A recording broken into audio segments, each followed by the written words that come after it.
आज की क्लास में हम लोग विद्युत चैप्टर में जो आज का टॉपिक है वो करेंगे विद्युत शक्ति। ठीक है, और ये विद्युत शक्ति जो है ये आपका लास्ट जो है ये टॉपिक है। ठीक है, तो विद्युत शक्ति का सबसे पहले आप इसका डिफिनीशन देखिए। तो कार्य करने की दर को शक्ति कहते हैं।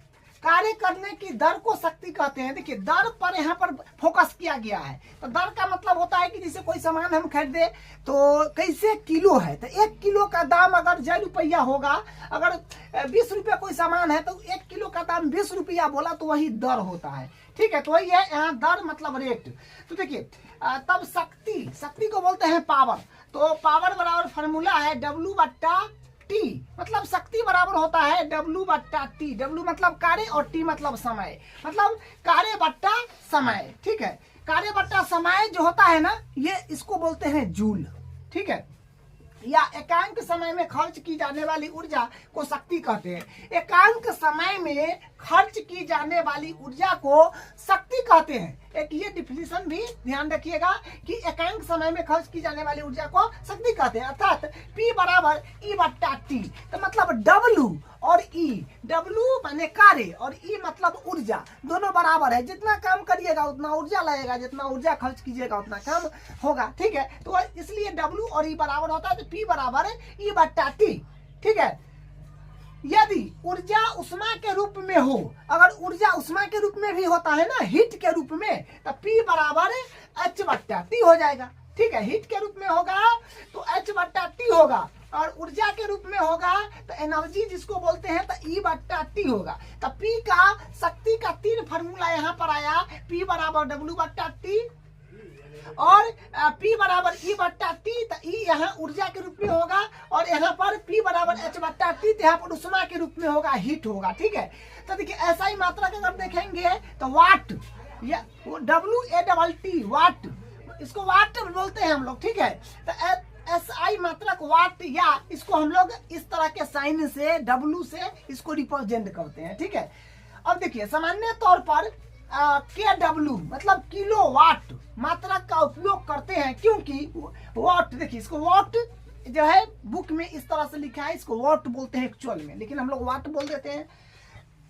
तो वाट कभी मतलब वाट काफी छोटा मात्रक होता है, मतलब वाट जो है ना ये काफी छोटा मात्रक होता है, इसलिए सामान्य तौर पर किलो वाट मात्रक का उपयोग करते हैं, क्योंकि वाट जो है ये काफी छोटा मात्रक होता है।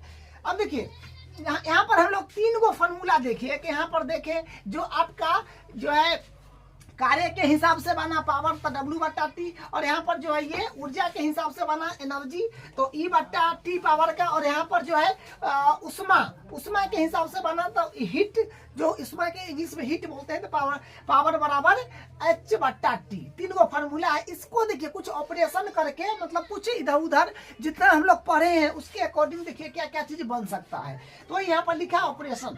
तो P बराबर W/T जो आपके ऊपर है, P बराबर W/T जो है ये फॉर्मूला है, उसी को यहाँ पर हम लिए हैं और इसको समीकरण 1 माने हैं। ठीक है, और आप जानते हैं कि एक W बराबर फॉर्मूला होता है Q/V।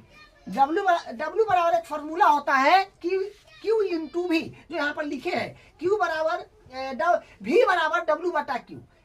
ठीक है, V बराबर W/Q। तो इसको क्रॉस मल्टीप्लाई करिएगा तो ही ना मिलेगा। तो वो ये फॉर्मूला जो आप जानते हैं वो यहाँ पर लिए हैं और इसको समीकरण 2 माने हैं। तो W का मान हमें यहाँ से Q भी इसमें रख देंगे। ठीक है, यहाँ पर लिखा गया है समीकरण 2 से W का मान समीकरण 1 में रखने पर, मतलब समीकरण 2 से हम W का मान समीकरण 1 में रखेंगे। ठीक है, देखिए तो यहाँ पर क्या हो जाएगा, P है तो P रहेगा बराबर W के मान अपने पास में है Q भी, तो Q भी हो गया, और नीचे जो T है वो T रख दिए, मतलब जहां पर वैल्यू रखेंगे वहां चेंज होगा, बाकी बात एडिट। ठीक है, अब P बराबर Q, देखिए बात तो वही ना, इसी को इस तरह से लिखा गया है Q/T गुने V, तो बात तो वही ना है, उसी चीज को इस तरह से लिखा गया है, बात तो वही है। ऐसे लिखिए ऐसे लिखिए, बात वही है। ठीक है, लेकिन Q/T बराबर होता है I। आवेश बट्टा समय को हम लोग बोलते हैं क्या, विद्युत I। ठीक है, मतलब ये I से इसको Q/T को I बोलेंगे तो वही हुआ P बराबर Q/T मतलब I, और ये V है वो एडिट। ठीक है, तो ये हो गया। तो इसको जो है समीकरण हम 3 मान लिए। ठीक है, P बराबर V/T। ठीक है, इसको बस इधर, इसको इधर किया गया, ये सब बस छोटा मोटा बात है। P बराबर वी आई, P बराबर वी आई, इसको समीकरण 3 मान लिए। अब देखिए, अब हम लोग यहाँ से ओम के नियम लगाते हैं तो क्या यहाँ से निकलेगा? देखिए, ओम के नियम से, ओम का नियम जो होता है ये होता है V बराबर I इंटू आर, यानी V बराबर आई आर। ठीक है, तो P देखिए यहाँ पर थोड़ा ध्यान दीजिएगा, V का मान समीकरण 3 में रखने पर, तो V का मान जो है, V का मान देखिए अपने पास में क्या है, आई आर है, V बराबर आई आर। तो V बराबर आई आर जो है ये कहाँ से आया है? ओम के नियम से आया है। V बराबर आई आर, तो ओम का नियम से V बराबर आई आर आया है। तो हम V का मान समीकरण 3 में रखेंगे। समीकरण 3 ये है अपने पास में, तो P है तो P बराबर, P है तो P बराबर, और V के मान रखना है आई आर, तो आई आर लिखा गया, I है तो I है, ठीक, इसको मल्टीप्लाई कुछ कैलकुलेशन कर दीजिए, तो P बराबर I में I से तो I स्क्वायर R, इसको हम मान लिए समीकरण 4। ठीक है, फिर ओम के नियम से फिर I बराबर V बट्टा R। ठीक है, ओम के नियम से ही आता है। यहाँ पर आप अगर ध्यान से देखिएगा तो I के बराबर करेंगे तो इसको मतलब I के बराबर करेंगे तो R जो है V के डिवाइड में चला जाएगा। तो वही बात यहाँ पर लिखा गया कि I बराबर V बट्टा R, ओम के नियम से ही है ये। तो समीकरण 3 में I का मान रखने पर, समीकरण 3 अपने पास में ये रहा, समीकरण 3 ये है, इसमें हम क्या रखेंगे, I का मान रखेंगे। तो I का मान रखेंगे, देखिए क्या होगा, P है तो P एडिटीज, V है तो V एडिटीज, I का मान है V बट्टा R, तो V बट्टा R रखा, यहाँ पर रखा गया है। तो क्या बना, P बराबर V में V से करिएगा V स्क्वायर बट्टा R, इसको मान लिए समीकरण 5। बस यहाँ से ये है, तिक्रम विक्रम ये हुआ है। ठीक है, तो अब P के सूत्र अगर हम लोग यहाँ से देखेंगे, P का सूत्र क्या क्या प्राप्त हुआ है, तो P बराबर W बट्टा T जो आप फर्स्ट बार में देखे थे, P बराबर E बट्टा T जो आपको सेकेंड बार में देखे थे, जो ऊर्जा के लिए हुआ था, और P बराबर H बट्टा T जो उष्मा के रूप में यहाँ पर हम देखे थे, और उसके बाद P बराबर VIT जो आप यहाँ पर देखे थे, हाँ, P बराबर VIT जो तीसरा समीकरण में है, और यहाँ पर फिर P बराबर I स्क्वायर R जो यहाँ पर चौथा समीकरण में है, P बराबर V स्क्वायर बट्टा R जो आपका 5वां समीकरण में है। इसको थोड़ा ध्यान से समझिएगा और इसको अच्छे से याद करिए, क्योंकि ये चैप्टर थोड़ा सा जो है अच्छा है। ठीक है, इसमें सब फार्मूला कहीं ना कहीं काम आ जाएगा। किस फॉर्म में काम आएगा वो जब कराएंगे तो आपको पता चल जाएगा, उस समय आप समझ जाइएगा। ठीक है, तो इस तरह जो फार्मूला यहाँ से P का इतना माना 6 फार्मूला, इसको ध्यान रखना है।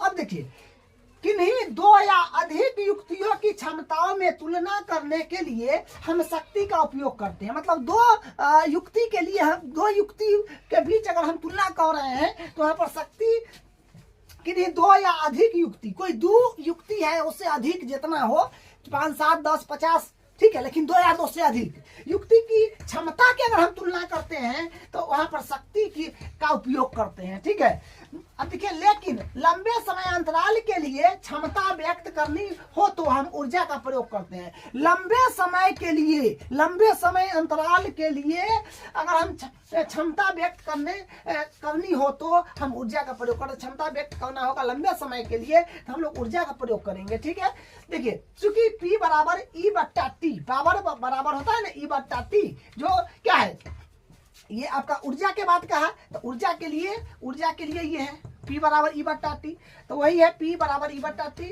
चूंकि P बराबर E बट्टा T, इसलिए E बराबर PT। ठीक है, इसलिए E बराबर PT।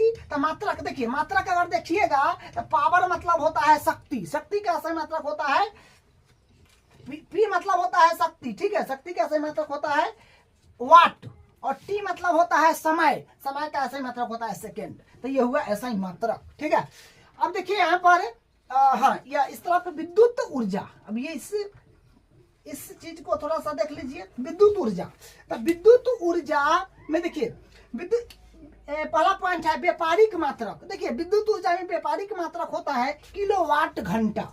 ठीक है, विद्युत ऊर्जा में व्यापारिक मात्रक क्या होता है, किलोवाट घंटा। तो 1 किलोवाट घंटा बराबर होता है 1 यूनिट। ठीक है। 1 किलोवाट घंटा बराबर होता है 1 यूनिट। जैसे हम लोग बोलते हैं ना 1 किलो कोई सामान खरीदना है तो उसको थोड़ी बोलते हैं 2000 ग्राम, मात्रा का छोटा है, लेकिन हम लोग बोल देते हैं 1 किलो। तो 1 किलो बोल देते हैं तो बड़ा मात्रा बोल देते हैं, बोलने में शॉर्ट पड़ता है। वही बात यहाँ पर है, ठीक है। 1 किलोवाट घंटा का मतलब अगर हम लोग समझे तो क्या होगा, 1 किलोवाट घंटा के मतलब समझे तो क्या होगा। एक है तो 1 गुने की के मतलब किलो, किलो में होता है 1000 ग्राम, तो 1000 गुने W मतलब वाट है तो वाट एडिटीज, और ये घंटा है तो घंटा में 1 घंटा में 60 मिनट होता है तो 60 मिनट लिखा गया है। और 1000 गुने W गुने 60 मिनट को सेकेंड में बदलने के लिए 60 से गुना करना पड़ता है, तो वही 60 ऐसा है सेकेंड है। तो यहाँ पर फिर इस सबको मल्टीप्लाई वगैरह करिएगा तो आएगा 1000 गुने 3600 WS, ठीक। WS मतलब वाट सेकेंड, तो इसको फिर मल्टीप्लाई करिएगा तो आ जाएगा 36 और 5 को 0 वाट सेकेंड। इसको मानक रूप में लिख दीजिएगा तो क्या आ जाएगा 1 किलो वाट घंटा बराबर 3.6 गुने 10 पर पावर 6, 1 2 3 4 5 6, तो 6 को 0 शिफ्ट हो जाएगा 10 पर, ठीक है, वाट सेकेंड। तो 1 यूनिट बराबर जब देखेंगे हम लोग तो 3.6 गुने 10 पर पावर 6 जूल हो जाएगा, ये मतलब जूल, ठीक है। 1 यूनिट बराबर 3.6 गुने 10 पर पावर 6 जूल। तो अब देखिए P बराबर W बटा T, तो कार्य के लिए हुआ, कार्य के लिए P बराबर W बटा T। तो देखिए W मतलब यहाँ पर क्रॉस मल्टीप्लाई करिएगा तो W बराबर हो जाएगा PT। तो W मतलब कार्य कैसे मतलब जूल होता है, और P मतलब पावर कैसे मतलब शक्ति कैसे मतलब वाट होता है, और T मतलब समय का मात्रक सेकेंड होता है। तो ये बात यहाँ पर थोड़ा समझाया गया है। अब देखिए चूंकि H बराबर PT होता है, ये बात हम कहाँ से लिखे हैं, देखिए यहाँ से लिखे हैं, यहाँ से या फिर यहाँ देख लीजिए, ठीक है। H बराबर, हाँ ये है H बराबर PT, यहाँ से क्रॉस मल्टीप्लाई करिएगा तो H बराबर PT आ जाएगा, यानी H बराबर हो जाएगा VIT, ठीक है। H बराबर VI। देखिए भाई यहाँ पर थोड़ा समझना क्या है कि ये तो बात समझिए कि H बराबर PT वो फार्मूला से हम लोग निकाले हैं, और यहाँ पर P का वैल्यू सिर्फ चेंज होते गया है, इसी में 3 बार चेंज हुआ है। तो देखिए P का वैल्यू होता है VI, तो P के जगह VI रख दिए, बाकी बात सब है, तो क्या बन गया H बराबर VIT। फिर उसी प्रकार H है तो HP के जगह आप रख दिए I स्क्वायर R, तो I स्क्वायर RT हो गया। जो ये पढ़े थे जूल का नियम, जूल के तापन का नियम ये होता है। उसी प्रकार फिर H है तो HP के जगह हम रख दिए हैं, अभी रख दे V स्क्वायर R, सब फार्मूला होता है, आप ये फार्मूला ध्यान रखिएगा। तो यहाँ पर क्या हो जाएगा V स्क्वायर बटा R, T है तो इंटू T। तो इस तरह से ये बात भी समझ गए। तो देखिए हम आज की क्लास में जो है विद्युत शक्ति के बारे में पढ़ लिए, और ये बात आप समझ गए। इसको अच्छे से आपको रिवीजन कर लेना है और इसको याद करना है। तो अगले क्लास में इसका फार्मूला काम आएगा, ठीक है। न्यूमेरिकल क्वेश्चन करेंगे तो इसमें ये फार्मूला जो है जैसे जिस तौर पर पूछेगा उस तरह से कहाँ पर कौन फार्मूला लाएगा, तो आपको ये याद रखना है, इसको रिवीजन कर लेना है, ठीक है। तो आज के क्लास में हम लोग विद्युत शक्ति कंप्लीट कर लिए।